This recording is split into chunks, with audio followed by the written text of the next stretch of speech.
Babangon sa makabayang serbisyo publiko. Ugnayan ng Radyo Pilipinas World Service sa iba't ibang embahada ng Pilipinas upang maghatid ng impormasyon at kaalaman sa mga kalagayan ng ating mga kapwa Pinoy na naninirahan at nagtatrabaho sa iba't ibang panig ng mundo. Babangon sa makabayang serbisyo publiko para sa isang makabayang serbisyo publiko para sa overseas Filipino workers. Babangon sa makabayang serbisyo publiko kasama si Ray Sampang dito sa Radyo Pilipinas World Service. Magandang araw sa ating mga taga-subaybay at tagapakinig sa ating himpilang Radyo Pilipinas World Service. Narito na naman tayo para sa isa na namang edisyon ng Babangon sa makabayang serbisyo publiko kung saan atin pong inilalapit ang ating mga konsulado at embahada sa ating mga kababayan saan mang panig ng mundo. Sa ngalan ng ating kasamang si Ray Sampang, ako po muna ang inyong makakasama sa araw na ito, Steph Vicente, para sa kumbaga more or less 30 minutes worth of discussion kasama ang ating embassy and consulate officials at ating mga Filipino community leaders. Bago ang ating diskusyon sa araw na ito ay nais muna nating magpasalamat sa ating mga kasama dito sa studio, sa Master Control, kasama natin si Justin Osias, habang sa Wirecast naman kung saan po atin isinasagawa ang ating Facebook live streaming ay kasama naman natin si Hero Lucero. At syempre, bukod sa kanila, ay total naman nabanggit na rin natin yung ating FB live streaming ay tayo po ay nasusubaybayan sa ating mga social media platforms. Radyo Pilipinas World Service po yan, parehas po sa ating official Facebook page at official YouTube channel. Meron din tayong audio live streaming sa pamagitan naman po ng ating Evox PBS receiver app na madadownload at ma-install sa pamagitan po ng Google Play Store kapag kayo po ay Android phone users at App Store naman kung kayo naman po ay gumagamit ng iPhone. Samantala, bukod sa mga nabanggit na platform, ay tayo rin po ay napapakinggan sa pamagitan ng ating shortwave radio. Sa pagtutulungan po yan ng Radyo Pilipinas World Service at ng United States Agency for Global Media o USAGM na kilala rin bilang Voice of America. Tayo dadako na sa ating diskusyon. Ano ba ang bansa na ating itatampok para sa araw na ito? Nasa North America pa rin tayo at for this edition ay tayo dadako na sa bansang Canada. At kaugnay nito ay kasama natin, tatlo bale ang ating resource persons para sa edisyong ito ng Babangon sa Makabayang Serbisyo Publiko. Kasama na natin, unang-una ang ating Philippine Ambassador to Canada, si His Excellency Jose Victor V. Chan Gonzaga. Ayan, pabatiin muna natin. Amba, welcome po sa Babangon sa Makabayang Serbisyo Publiko. Si Steph Vicente po ulit ito ng Radyo Pilipinas World Service. Amba? Ayun, nakamute daw po kayo. As usual. Magandang araw, Steph. Thank you so much sa pagkakataong ito na makasama ka namin dito sa programang ito.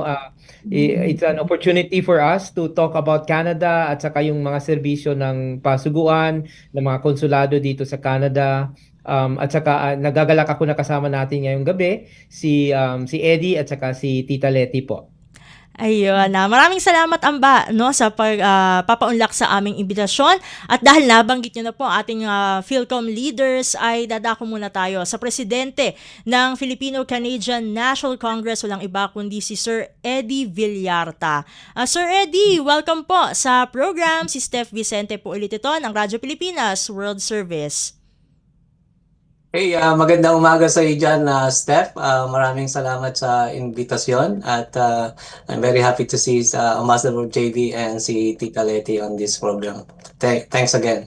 Maraming salamat po ulit, Sir Eddie. At syempre, ay kasama natin ang dati po siyang honorary consul dyan sa Prince Edward Island. Walang iba kundi si Ma'am Letty La Rosa. Ma'am Letty, welcome po sa program. Si Steph po ulit ito ng Radyo Pilipinas World Service. Ma'am Letty? Magandang gabi sa inyong lahat. Yeah. Maraming salamat po sa pag-join niyo po dito sa programa. Unahin ko na po si Amba kasi ang unang katanungan po namin ay paano po ba mailalarawan ng ating embahada ang relasyon sa pagitan ng Pilipinas at ng host country, which in this case po ay Canada? Siguro simulan ko lang, Steph, by recalling na nung 2023 si Kalihim Maria Teresa Lazaro, at that time undersecretary siya ng DFA for Bilateral Relations, ay napunta dito sa Canada for meetings with her counterparts dito sa Ottawa. At ang hindi kasi sinamahan ko po siya noon dahil at that time I was the Assistant Secretary for American Affairs ng DFA sa Manila. At ang hindi ko makalimutan na sa mga sinabi niya during that visit ay yung nung inilarawan niya sa kanyang pananaw kung ano ang estado ng relasyon between Canada and the Philippines, at ang word na ginamit niya ay renaissance. Kanina hinahanap ko kung ano ang Tagalog word for renaissance. Sabi ng internet, renascimiento. Pero I think mas maganda sa yung definition na bagong buhay. And I think over the last 3 years, indeed, Philippine-Canada relations has been in a renaissance.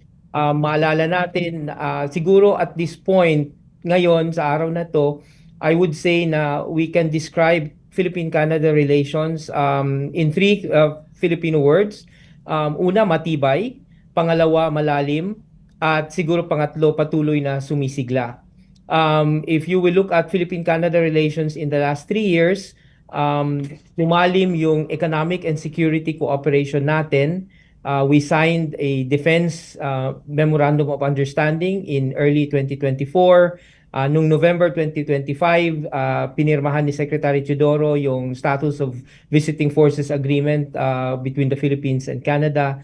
At siguro nabalitaan din ninyo na this week, nagsimula na rin yung negotiations between the Philippines and Canada for a Philippines-Canada Free Trade Agreement. So, ilan lang ito sa mga positibong developments over the last 3 years na I think symbolizes the depth, the breadth, and the scope of Philippine-Canada relations. Pero I think more importantly, and I think yun ang pag-uusapan natin tonight, is really the fact that the Filipino community, the Filipino diaspora, represented here tonight by Tita Letty and by Eddie, is 1 million strong in Canada. I'm always proud to say it's the second largest diaspora of the Philippines outside the country, second only to the diaspora in the United States. And yun, I think yun ang isa sa mga important priorities namin in the embassy here in Ottawa and for the consulates in Vancouver, in Calgary, and Toronto. Ambassador, kanina nabanggit nyo yung economic and kumbaga at security cooperation between the Philippines and Canada. Bukod po dun sa mga nabanggit nyo po, particular pagdating sa usaping ekonomiya, kumusta po yung relationship between the Philippines and Canada? Kumusta po when it comes to the investments, to the import, export? Meron po bang ganon, Amba?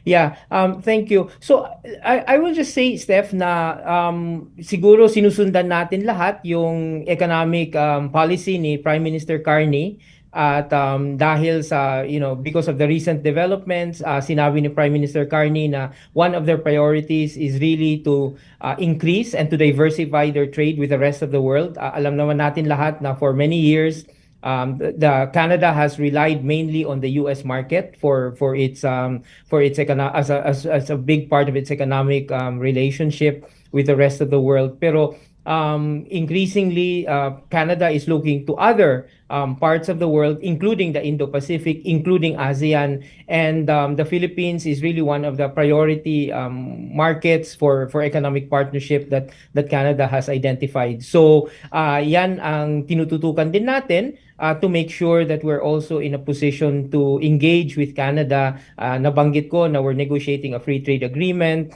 We're looking at many aspects of the relationship. We're looking at clean energy. We're looking at agri-food. We're looking at critical minerals, mining. These are some of the priority areas na na-identify natin ng DTI, ng BOI, at saka ng mga ibang ahensya ng gobyerno as possible priority areas for cooperation between the Philippines and Canada. So moving forward, those are some of the priorities ng embassy in our engagements with our Canadian counterparts. Mm-mm.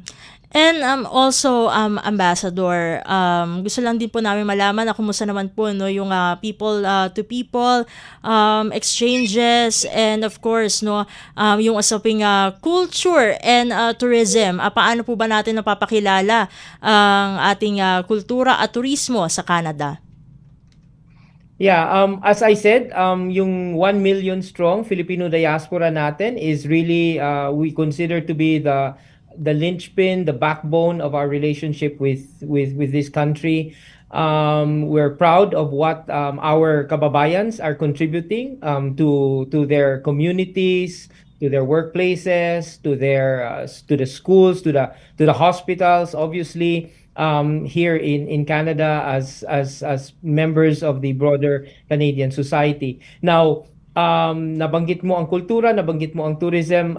Those are priority areas for us. So we have a very robust cultural diplomacy program here in Canada. Almost every month, nag-iiba-iba ang mga tema ng ating mga activities. So as you know, almost every month there is we celebrate something. So of course, in April, I think we're really looking forward to National Food Month. So we will be having the Filipino Food Month restaurant festival across Canada, and many Filipino restaurants will be participating not only here in Ottawa but from all the way from the West Coast to the East Coast. Katatapos din lang natin in terms of tourism, Steph. I don't know if you're familiar. We have the Winter Escapade. It's an annual tourism program where we bring Filipino Canadians and Canadians to the Philippines. So katatapos lang yan, kagagaling ko lang actually ng Pilipinas 2 weeks ago, where we brought about 100 delegates to Manila, of course, and to Dumaguete, and to Siquijor, and to Legazpi in Albay. That's good to know po, Ambassador. Para naman po no sa mga hindi nakakaalam, ay gaano po katagal ang bilateral relations sa pagitan po ng Pilipinas at ng Canada? Matagal na. In fact, in 2024, we celebrated a milestone year of 75 years of bilateral relations between the Philippines and Canada. So yung official diplomatic relations natin with this country was established in 1949. Pero if you look at the historical records, Canada actually had a commercial presence in the Philippines already as early as 1896. Pero 1949 official start of our relations. So as I said, in 2024, we celebrated 75 years. We look forward to celebrating 80 years in 2029. Our first official diplomatic presence in Canada was actually in Vancouver when we opened a consular office there in 1956. But the embassy in Ottawa is a little bit younger. We opened the embassy here in 1971 on the 1st of March, which is the anniversary is actually coming up soon this Sunday. And kanina nabanggit nyo na po no yung locations ng ating mga consulates diyan sa Canada. Pero siguro no para mai-reiterate po natin, no, sa ating mga tagapakinig ay kumbaga, no, ano-ano po nga lugar ang nasa ilalim ng consular jurisdiction po ng ating Philippine Embassy diyan sa Canada. Meron pa po bang mga ibang bansa na under the consular jurisdiction po ng embassy? Yeah. So the embassy dito sa Ottawa is basically ang consular jurisdiction namin. So obviously yung political jurisdiction is the entire country. So we are the ones that primarily deal with the federal government, for example, and with the provincial governments in the context of our political relationship with this country, with Canada.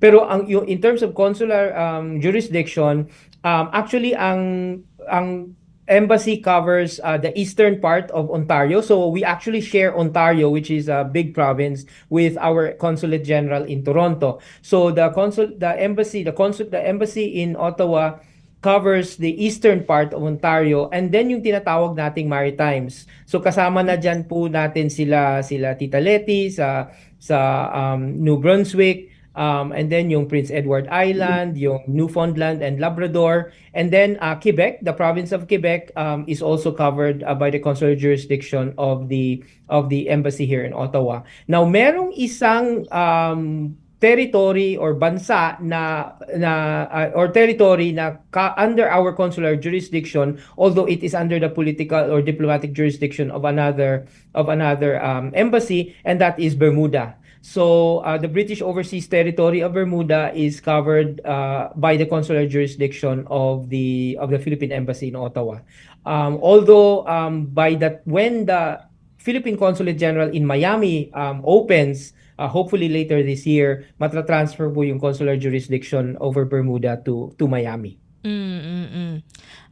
Samantala po, no, Amba, kanina nabanggit nyo, no, na 1 million ang kumbaga bumubuo sa Filipino diaspora sa buong Canada. Pero from this figure, no, ilan po yung mga matatawag po natin, no, in the modern context po, no, ilan po ang matatawag natin na mga overseas Filipino workers na nandyan po sa Canada?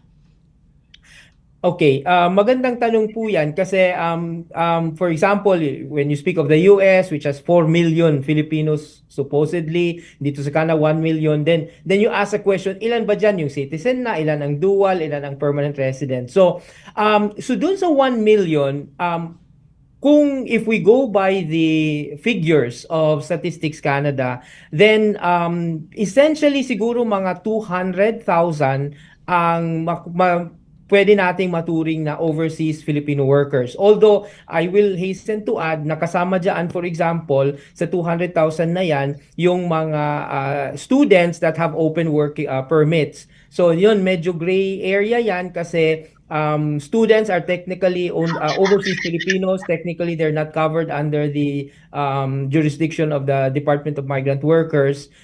Pero in the same way, workers din sila.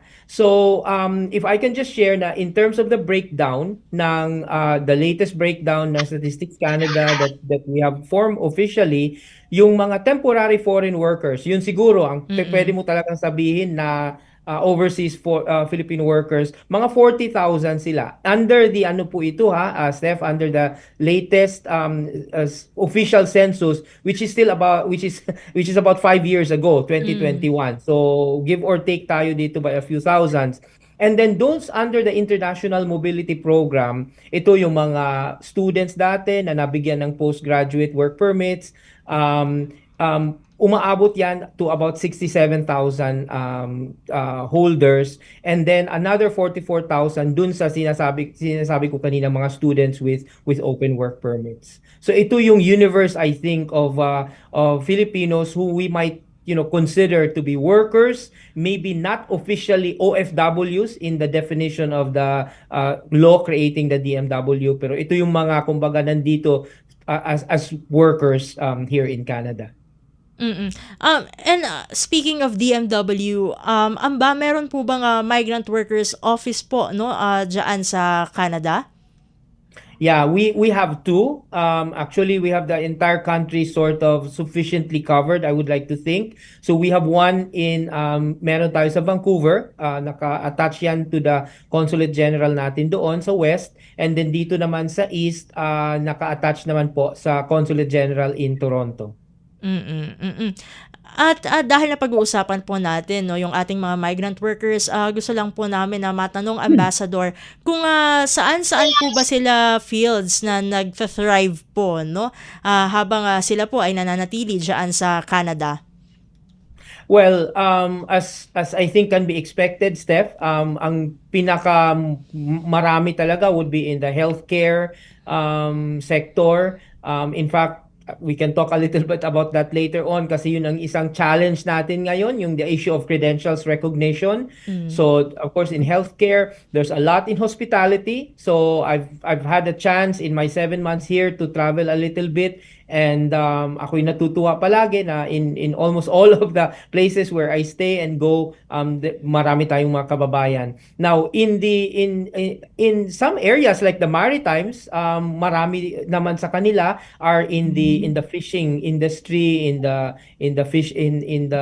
local fisheries industry. So as always, I think Filipinos are very versatile. We find them in many areas. So marami din dito yung in the caregiving sector. So and of course we have a lot of other professionals. Si Eddie for one and others. May mga accountants tayo, may mga lawyers, may mga engineers, architects. Again,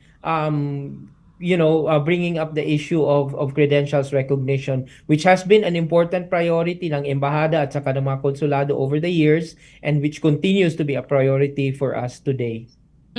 At bago ko po puntahan yung ating Philcom leaders, ay gusto po din namin na malaman no kasi napag-uusapan natin itong mga fields na ito, ang ating mga overseas Filipino workers. Base po sa natatanggap niyo po na feedback po no, ay kumusta po yung impression ng Canadian nationals sa ating mga Filipino migrant workers? Well, I think you will not be surprised na ang impression ng mga locals dito, ang impression ng mga political leaders, members of parliament dito sa Canada is very positive. I think yung mga Pilipino are held in high regard not only by their employers but really by their communities. At yun lang i-share ko din, Steph, na maraming mga nagsasabi sa akin na political leaders in Canada that maraming mga komunidad sana in Canada, particularly dun sa northern part of the country na would have died or mamatay na kung hindi lang dahil sa mga Pilipino. I think Filipinos have brought to life many communities, and that goes to say that's the same thing that actually archbishops say about certain churches and certain parishes dito sa Canada, na kung wala ang mga Pilipino these parishes are not going to survive.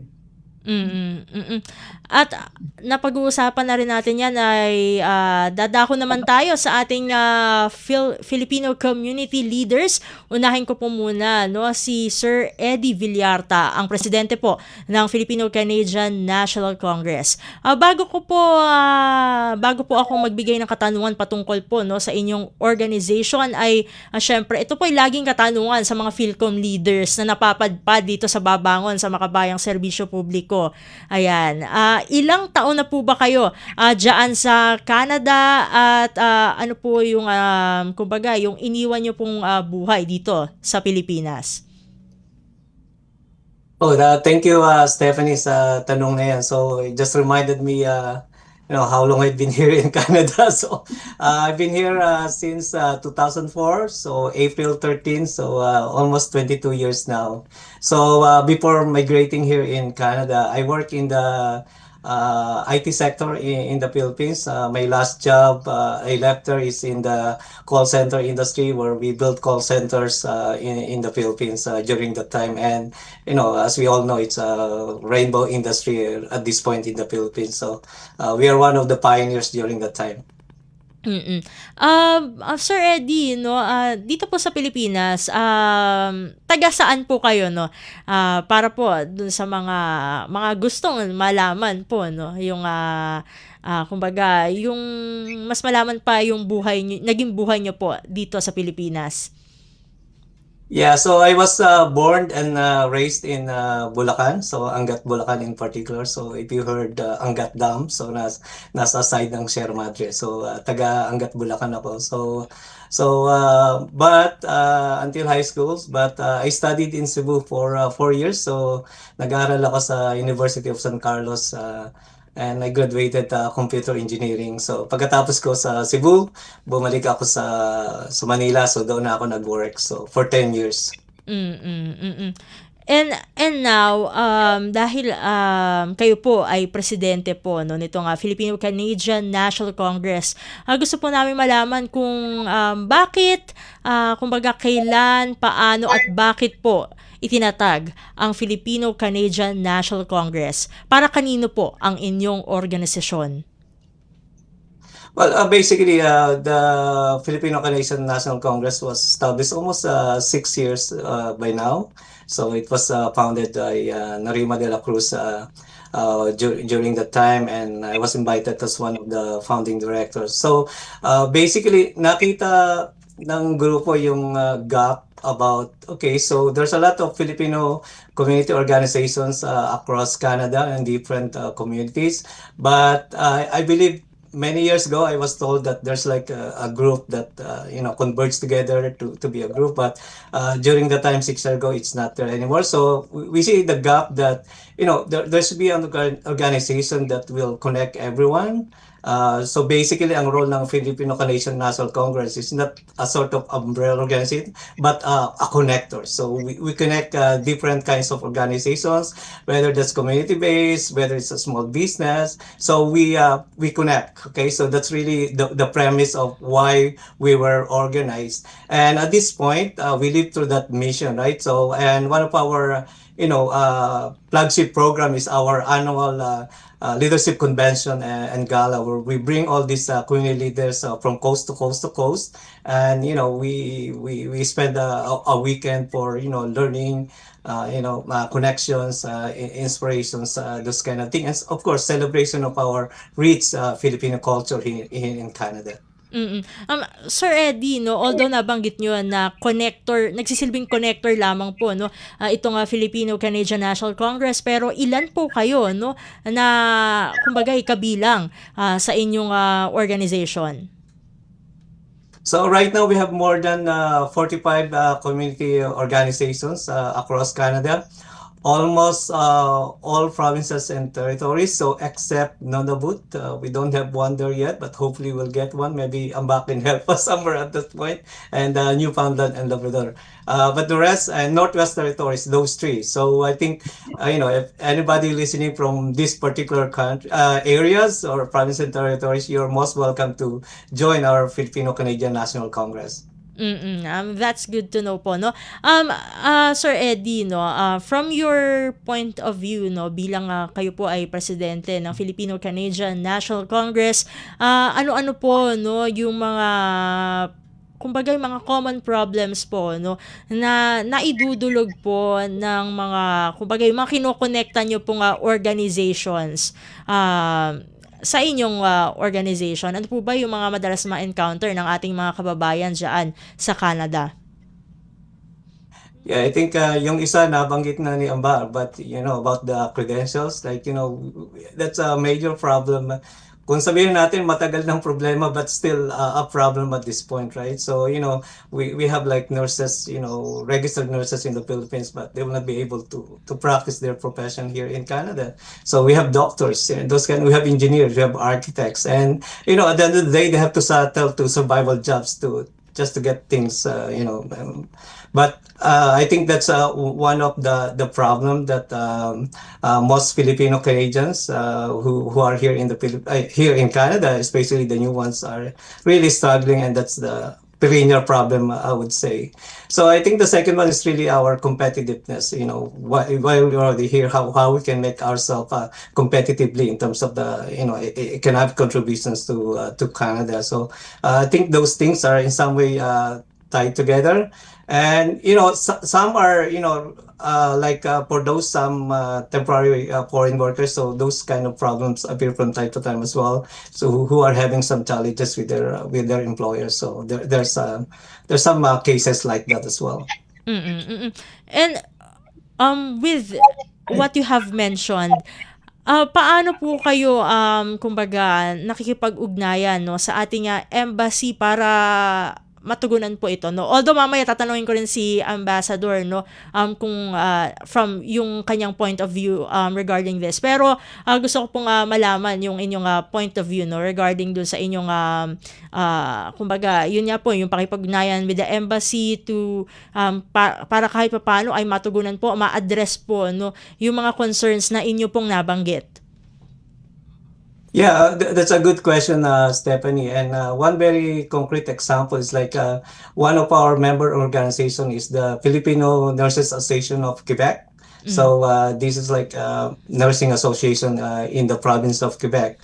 Wherein they work with the Philippine Embassy. I understand regarding the credential issue in the past years, and we also have some other nursing organization in the maritime area wherein we work with they work with the Philippine Embassy directly in addressing those barriers that prevent our nurses to practice their profession.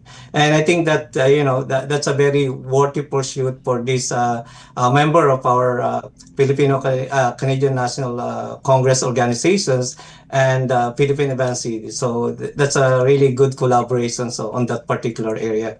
Mm-mm. And I hope that, aside from, in the field of nursing, we can do something as well in the area of medicine, in the area of architecture, in the area of engineering, because, we have a lot of Filipino professionals, who work abroad in other countries. Kumbaga, very competitive sila, but they're not really able to practice their profession in Canada. And that's very hard to see, right? So, Mm-mm, mm-mm. And bago ko pumunta kay Ma'am Letty no ay gusto ko lamang po matanong po no Sir Eddie, ano po yung mga bukod dun sa mga nabanggit nyo kanina na mga programs no mga flagship programs ng Filipino-Canadian National Congress, ay ano po yung mga projects naman po no o programa ng inyong organization na kumbaga ay masasabing collaboration with our embassy?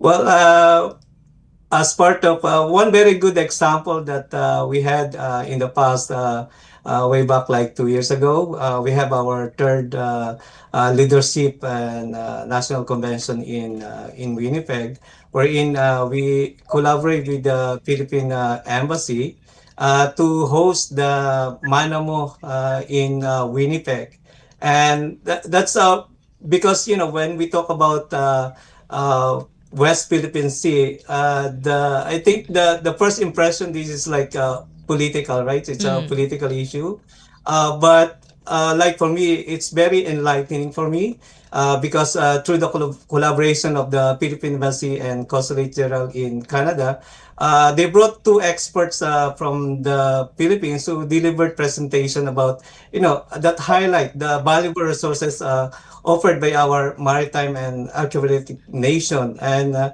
dumating dito si Professor J. Batumbakal and Dr. Deo Onda, wherein they really put into perspective na this West Philippine issue is not just political, but it's economic and cultural heritage as well. So that's really, for me personally, it's enlightened me.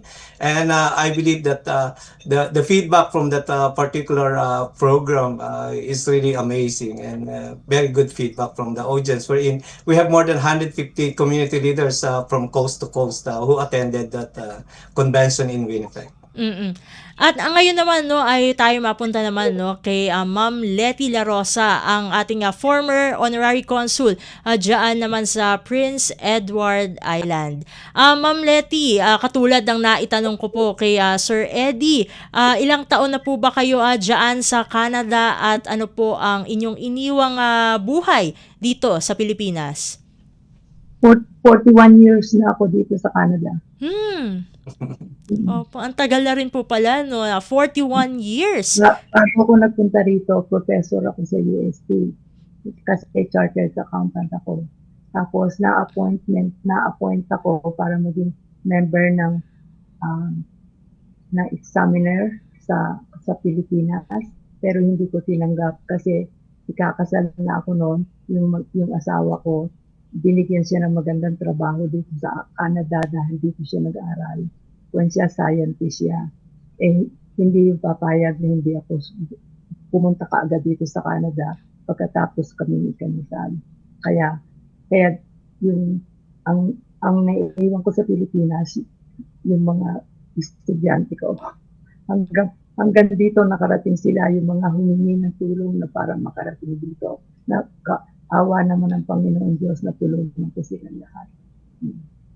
At that's good to know po, no, na kumbaga ay hindi napuputol, no, ang inyong connection with your students, no, kasi talagang alam naman natin, no, yung kumbaga yung relationship ng isang guro saka ng kanyang mga estudyante, dahil ang mga guro ay tinuturing natin na kumbaga pangalawang magulang na, no, ng mga estudyante. Saka nalaman ko nung nandito na ako, marami sa kanilang gusto pumarito, pero napakalaki na ibinabayad nila sa mga agency. Ngayon, marami akong awa naman ng Panginoon Diyos. Marami, dahil nung makarating ako dito, nagbinigyan kaagad ako ng trabaho ng gobyerno ng Canada. Kaya wala akong problema doon. Tapos lahat na magagawa ko ng paraan na matutulungan ko makarating dito. Yun talagang tinrabaho ko hanggang ngayon. Dahil nakikita ko kung magkano ang laki ng binabayad nila para lang makarating ng Canada. Pag ako tumulong sa kanila, ang babayaran lang nila kung magkano talaga ang babayaran sa gobyerno. Pero wala sa serbisyo, wala. Tinuturuan ko sila kung paano gagawin para makarating dito. Ngayon, nung ako naman naging consul, ang una kong hiniling noon sa embassy, yung sila ay pumunta rito every year kasi gawa ng pagpapalit ng mga passport, yung pagpaparegister, mga kung ano-ano mga kailangan nila. Kung sila ay pupunta sa Ottawa, malaking gastos para sa kanila yon. Dahil magbiyahe sila papunta doon, hindi sila magtatrabaho at almost 2 araw dahil pupunta sila doon. Dahil pagdating naman sa Ottawa, hindi naman kaagad din na makukuha ko anong kailangan nila. Buhat noon. Kaya ang PEI, basta sinabi ng embassy paparito, mabilis pa sa alas 4 lahat ang Pilipino dito. Sinusundo nila sa airport, lahat ng mga darating dito. Sinasagot namin kung saan gagawin ang venue. Tapos lahat ng mga Pilipino, nakahanda sila para sila kung 4 na araw dito ang mga galing sa embassy, ang almusal, hapunan, tanghalian nila, sagot lahat ng Pilipino dito. Sinasabi sa amin ng mga Pilipino sa ibang probinsya, wala daw gumagawa ng ganun. Wala rin sumusundo sa kanila sa airport. Dito, pag sinabing darating ng mga taga-embassy, lahat nakataas ang kamay. Nanay kami susundo sa kanila. Kaya masaya sila rito. Kasi napakalaking tulong ng embassy sa mga taga rito. That's good to hear po, no, Ma'am Letty, no. Kanina, no, kasi nabanggit niyo na po yung mga inyong pong isinulong, no, as the honorary consul po, no, diyan sa Prince Edward Island. Hindi lang natin to naisingit kanina, no, pero Ma'am Letty, no, taga saan po kayo dito sa Pilipinas, no, bago po kayo mag-migrate sa Canada? Taga Batangas ako, pero lumaki ako sa Maynila. Tapos sa UST ako nagturo for 10 years bago ako nagpunta rito sa PEI. Tapos nagturo din ako sa mga madre. Yun, lahat yung tinuruan kong eskwela ng madre, hindi ko kinukuha ang sweldo ko. Kasi lahat yung mga Pilipino na gusto magmadre, ibinibigay ko sa kanila ang binabayad sa akin ng madre. Kaya siguro awa ng Panginoon Diyos, tutulungan din ako. Maraming tulong ang naibigay ko sa kanila. Mm.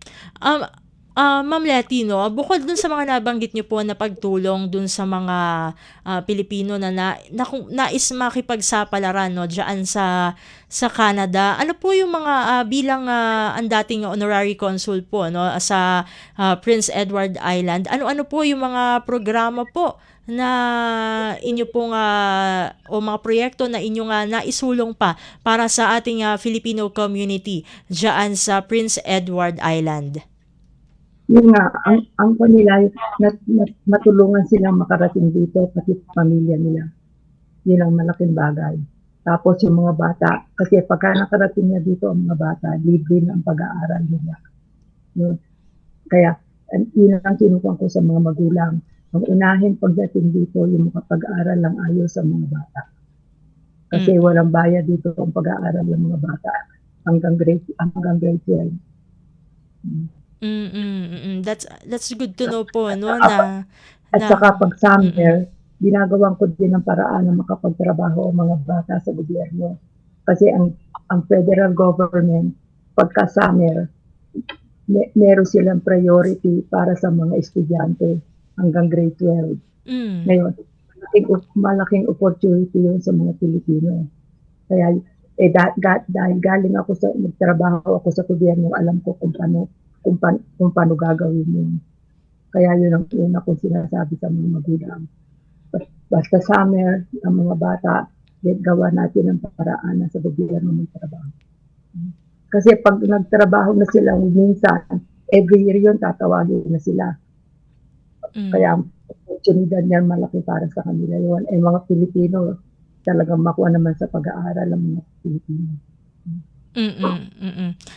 That's good to know po, no. Kanina nabanggit niyo na po, no, yung mga concerns and yung pakipag-coordinate nyo with the embassy. So ngayon ay babalik ako kay Ambassador. Kanina narinig niyo po, no, itong mga concerns na nabanggit ng ating Philcom leaders. Unahin na natin yung kanina din na nabanggit niyo yung sa mga credentials po, no. From the point of view po, no, ng ating embassy, paano po ba ito i-address, Ambassador? Yeah, thank you.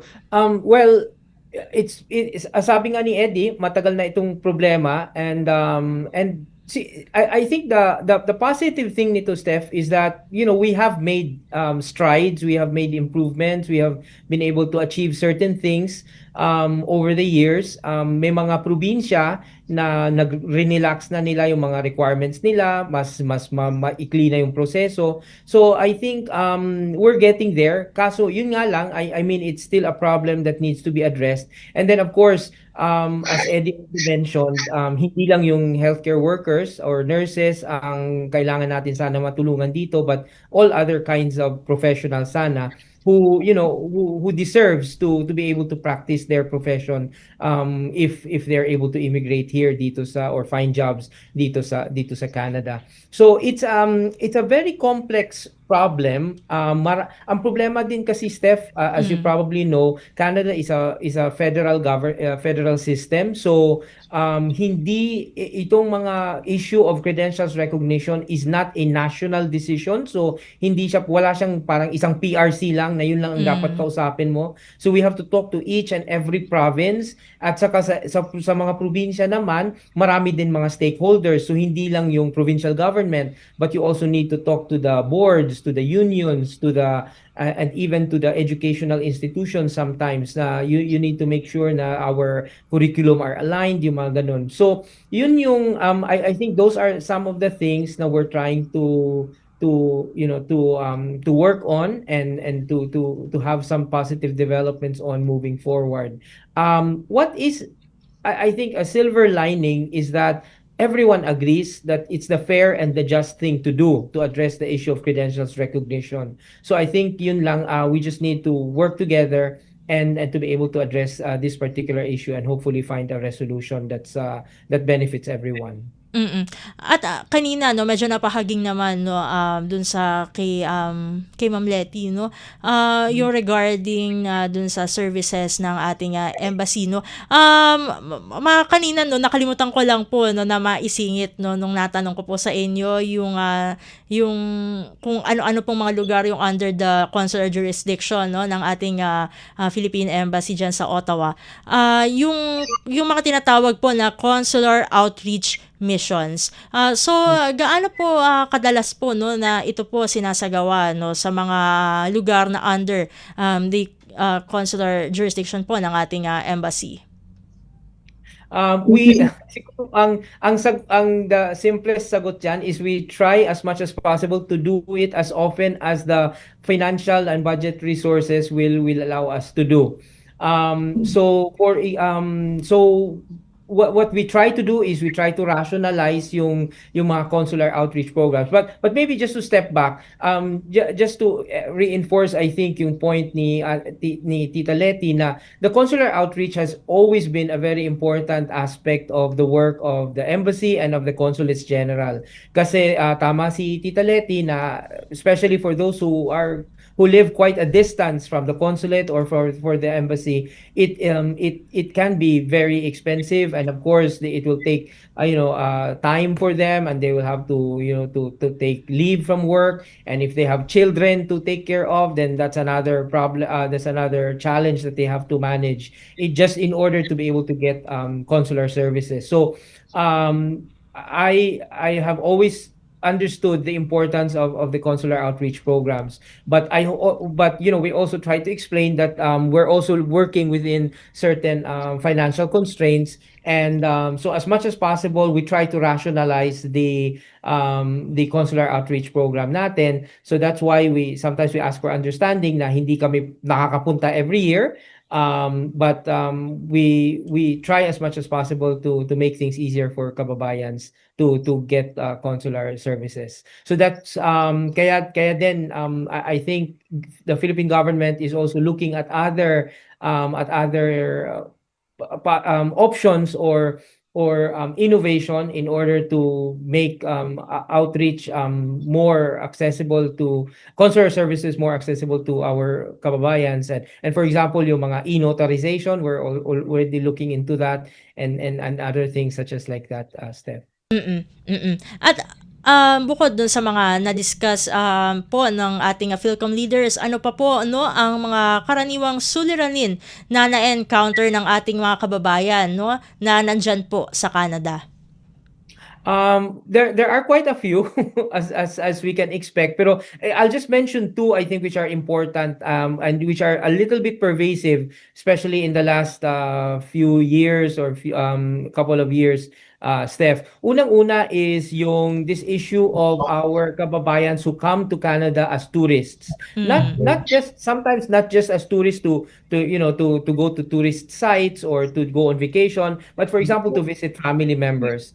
Ang problema, some of them come without adequate medical insurance coverage. Nagiging problema yan because in Canada, local healthcare is not easily accessible for those who are not citizens or those who do not have residency status. So kung even for temporary workers, sometimes nagiging problema yan, but more so for tourists or for the family members of either residents here or workers here. Kasi kapag nagkakasakit sila, then hindi sila nakaka-access nung local healthcare if they don't have any adequate medical insurance coverage. So over the course of the last few years, yan ang isa sa mga nagiging main challenge for embassies, for the embassy and for the consulates in Canada in terms of providing welfare assistance or repatriation assistance or medical assistance kapag nagkakasakit itong mga kababayang turista dito sa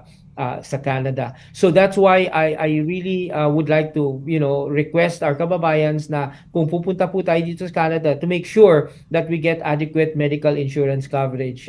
which we often do in other countries na nagre-require. Ang problema lang, I think here, it's not very strictly. I think there is some sort of requirement, but it's not strictly applied. So I would just encourage kababayans to make sure that they are adequately covered by travel medical insurance if they come to Canada para hindi tayo magka-problema. But obviously, the embassy and the consulates are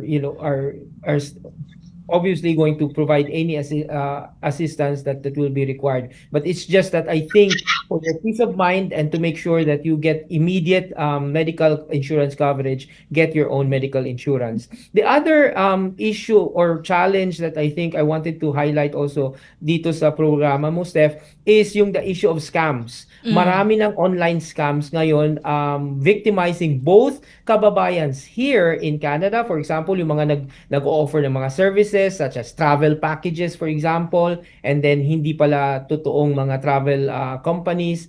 That is increasingly becoming a problem. So, and then also yung mga kababayan who obviously want to come to Canada to be able to live and work here, sometimes also fall to online scams or to illegal recruitment scams. So again, I will emphasize, make sure na sigurado tayo sa source of information, sigurado tayo na the providers we are dealing with, the recruiters we are dealing with are legitimate and are duly accredited with the Philippine government or with the Canadian government if it's a provider that's based here in Canada.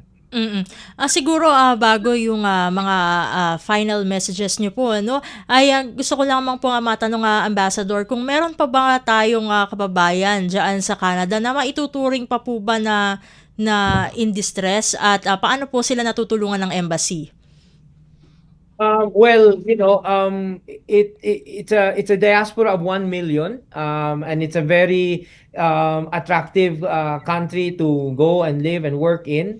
So there will be problems, Steph. So right now there are ongoing problems. So for overseas Filipino workers, for example, we have our MWO and the embassy and the consulates are dealing with cases involving, for example, illegal termination or contract violations. As I said, we're also working to assist kababayans who have come here as tourists on tourist visas and who got sick and are now in need of assistance either for their medical expenses or for their repatriation back to the Philippines. So ongoing po yan, but I think I can just assure you and everyone that these cases are always a priority, whether for the embassy or for the consulates or for the migrant workers offices in Vancouver and in Toronto. And I'm just happy to share that here in Canada, I would like to believe that we are fully implementing what the Philippine government's policy is with respect to the one country team approach.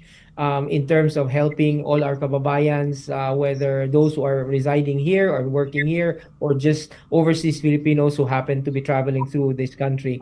And we're working together as a team with the embassy and with the consulates and of course with our partner agencies such as the MWO. We also have SSS presence here, and we have other colleagues who form the country team in making sure that our kababayans are protected, their rights are protected, and their welfare are secured. Ayun, gusto ko man pong pahabain ang ating diskusyon. Yun nga lang ay we're running out of material time. Siguro hingan ko na po ng final messages ang ating mga resource persons. Puntahan ko po si Sir Eddie Villarta, ang presidente po ng Filipino-Canadian National Congress. Sir Eddie, ang inyong final message po. Okay, maraming salamat Stephanie sa invitation sa programang ito. And my final message for our kababayans in the Philippines or from other countries na thinking about going to Canada or living in Canada. So I would still encourage them because a lot of opportunities here in Canada. And of course, our Filipino-Canadian community from coast to coast here in Canada is growing and thriving. So yeah. Ayun. Thank you again. Maraming salamat, Sir Eddie. Ma'am Letty, ang inyo pong final message. Ang point ko lang ay yun ang nga kapareho ng sinabi ni Eddie. Si Eddie naman ipaparito sa PEI sa August 8 kasi dito gagawin ang National Association ng mga Pilipino. Pinaghahandaan namin ang gusto yan. Kaya it's really good for all the Filipinos dahil napakarami na namin dito. More than 1,000, I think, ang Pilipino dito sa PEI. Maraming salamat, Ma'am Letty, sa pagsama niyo po dito sa programa. At syempre, Amba, ang inyo pong final message. Yeah, thank you. Una just to say, Tita Letty, the embassy will also be there sa PEI with sila Eddie and the FCNC and everyone else. So we look forward to seeing you there. Siguro, Steph, thank you for this opportunity again. For us to be able to share some of our thoughts about the Filipinos here in Canada, about our relationship with Canada. Ang final message ko lang siguro is really just a message of thanks. A message of thanks through Eddie and through Tita Letty to all our kababayans in Canada. I think we have been able to do much of what we've been able to do with Canada on an official level and with the Canadians on a people to people level because really of our diaspora and because of the bayanihan spirit that I see a lot among our kababayans here in Canada. And I think the work that they do, whether in their workplaces, in their communities, in their friendships, and at the end of the day, they are the best ambassadors. They are the best envoys of the Philippines in their lives, in their communities. They demonstrate and they manifest the best of the Filipino each day. And I think that really has been the foundation of what Secretary Lazaro calls as the Renaissance in Philippines-Canada relations in the last few years. Maraming salamat sa programa mo, Steph, ninyo ni Ray, and mabuhay po kayong lahat. Mabuhay ang bagong Pilipinas. Maraming salamat din po, Ambassador Chan Gonzaga, for joining us dito sa programa. At atin po nakasama ang ating Filipino Ambassador to Canada, His Excellency Jose Victor V. Chan Gonzaga, ang presidente naman po ng Filipino-Canadian National Congress na si Sir Eddie Villarta, at ang dating honorary consul po dyan sa Prince Edward Island, walang iba kundi si Ma'am Letty La Rosa. At dito na po nagtatapos ang edisyon ng Babangon sa Makabayang Serbisyo Publiko sa araw na ito. Sa ngalan po ng ating kasamang si Ray Sampang, ako pong muli ang inyong lingkod, Steph Vicente. Isang mapagpalang araw po sa ating lahat.